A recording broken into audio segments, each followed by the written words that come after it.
Parmi les différentes prières de Rosh Hashanah, il en est une qui est commune à toutes les traditions d'Israël, séfaradim comme ashkénazim, que nous disons juste après la sonnerie du shofar, dans le Moussaf, au moment peut-être le plus important de toute la liturgie de Rosh Hashanah. C'est la prière qui est appelée Ahayom Harat Olam.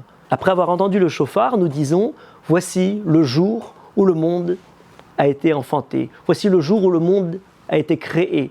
Voici la naissance de l'univers. » En effet, à Rosh Hashanah, nous célébrons Zehayom Techilat Ma'asecha Zikaron Leyom Arishon. Voici le jour où tout a commencé, le souvenir du premier jour de l'histoire du monde. Si on veut être plus précis, on dira le premier jour de la création de l'homme, puisqu'il s'agit du 6e jour de la création. Le monde lui-même aurait été créé le 25 du mois de Elul.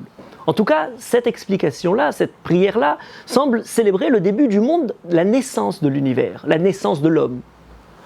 Or, si l'on étudie l'origine de cette prière anonyme, qui a été rédigée par la longue tradition des plus anciennes de nos Chachamim, eh bien, on se rend compte qu'il y a quelque chose de beaucoup plus difficile qui se trouve derrière cette prière. Quelque chose presque, je dirais, d'effroyable, d'effrayant.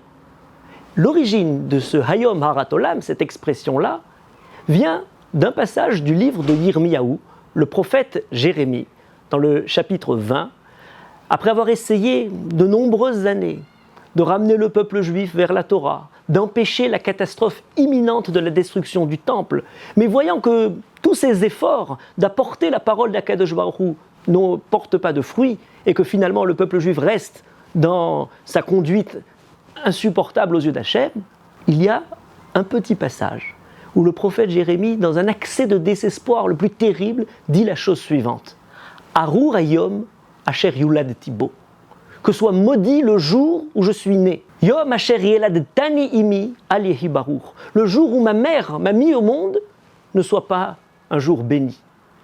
Et il ne s'arrête pas simplement à maudire le jour où il est né, mais il continue en disant Arur Aish Asher Bissar et Avi les morts Yulad Lecha Ben Zachar. Maudit soit l'homme qui est parti annoncer à mon père et lui dire tu viens d'avoir un enfant. Il continue en disant qu'aurait dû faire cet homme-là. Au lieu d'aller à courir pour annoncer la bonne nouvelle à son père, il aurait dû Asher lo motetani merahem. Il aurait dû, cet homme-là, me tuer encore dans le ventre de ma mère. Vateli imi kivri, et ma mère serait devenue pour moi mon tombeau, verachma haratolam, et sa matrice en éternelle gestation. Le mot rolam dans le Tanakh signifie l'éternité. Harat, c'est le fait justement d'attendre un enfant, être enceinte. S'il n'était pas né, s'il n'était pas sorti au monde à ce jour-là, eh bien, voilà, j'aurais préféré rester pour l'éternité dans l'état de gestation de ma mère. Et il dit, Lamazé yatsati, lirot amal veyagon, pourquoi avoir vu la douleur et les souffrances qu'il y a dans le monde? Vaïchlou bevoshet yamai, je ne fais que passer mes journées dans l'opprobre. Un cri de désespoir, un des passages peut-être universels dans des sommets de noirceur où le prophète lui-même perd tout espoir pour le peuple juif. Or, celui qui a rédigé la prière a repris cette expression Harat Olam du prophète dans un moment de désespoir, une gestation éternelle parce qu'elle n'aboutit à rien. Ahayom Harat Olam, voici le jour où le monde est né. On comprend qu'il ne s'agit pas du tout de la naissance. Lorsque nous disons dans cette prière Hayom Harat Olam, nous voulons dire voici le jour où l'homme retourne à son état de Hérayon. Et le mot Olam passe d'une signification temporelle, l'éternité, à Olam pour parler de l'univers, du monde, du cosmos. Voici l'explication de la prière. Ce qui était désespoir pour le prophète Yirmiyahu se transforme en porteur d'espoir nouveau. Peut-être que dans tout processus de création, il y a les projets, il y a le rêve, il y a ce qui est imaginé par le Créateur.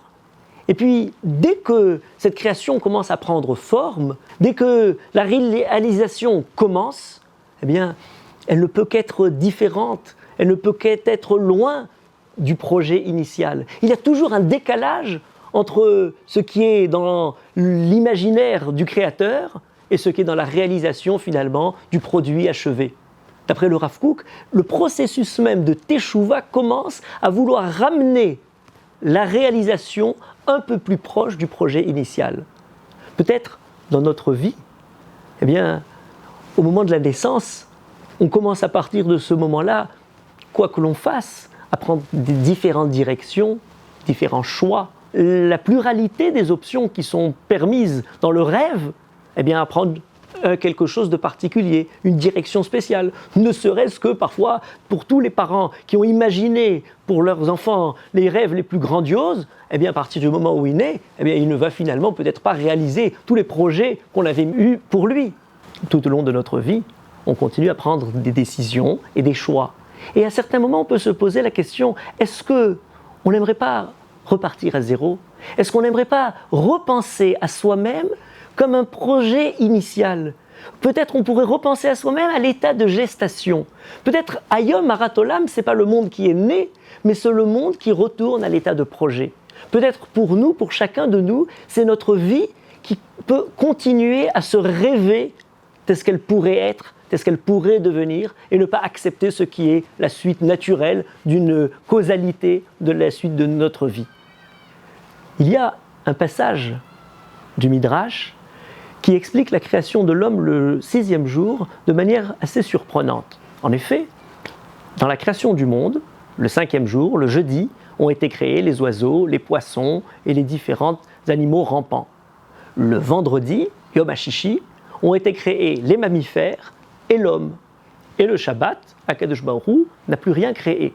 On pourrait se demander, il aurait été plus logique de créer le jeudi, le 5e jour, tout l'ensemble du monde animal, mammifères y compris, et de garder pour l'homme la merveille de la création du monde, l'aboutissement de toute la création, un jour particulier, le 6e jour, le vendredi.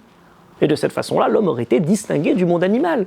Or, il y a déjà peut-être à ce niveau quelque chose d'essentiel. Pourquoi Akadosh Baruch Hu a créé l'homme avec l'animal le vendredi? Le Midrash nous dit, parce que Akadosh Baruch Hu aurait dû créer l'homme le Shabbat. Et de cette façon-là, on aurait eu de façon très logique les animaux le jeudi et le vendredi, et l'homme, quelque chose de magnifique, dans la Kedusha, dans la sainteté du jour du Shabbat. Mais Akadosh Baruch Hu ne travaille pas le Shabbat. Et comme tous ceux qui ont du travail à faire le Shabbat et qui doivent le terminer avant le Shabbat, ils finissent le vendredi les derniers dossiers à achever avant l'entrée du Shabbat. Par conséquent, Akadosh Baruch Hu a fait passer la création du Shabbat le vendredi. Et de cette façon-là, s'est trouvé le drame peut-être de la nature humaine. L'homme, au lieu de naître dans la sainteté du Shabbat, s'est retrouvé mêlé, lié au côté animal de tous les autres mammifères. Voilà peut-être le drame de toute l'humanité. L'homme balancé entre l'animalité d'un côté et le rêve du projet d'atteindre le Shabbat de l'autre côté. Peut-être que chaque année, en disant Hayom Harat Olam, nous prions, nous émettons le souhait de pouvoir revenir à l'état du projet premier, naître le vendredi pour pouvoir accéder par notre mérite, par notre action à la sainteté du Shabbat. L'homme balancé entre l'animalité de départ, à laquelle il est lié par la naissance, et au projet, au rêve de l'ange tel qu'il devrait être le jour du Shabbat.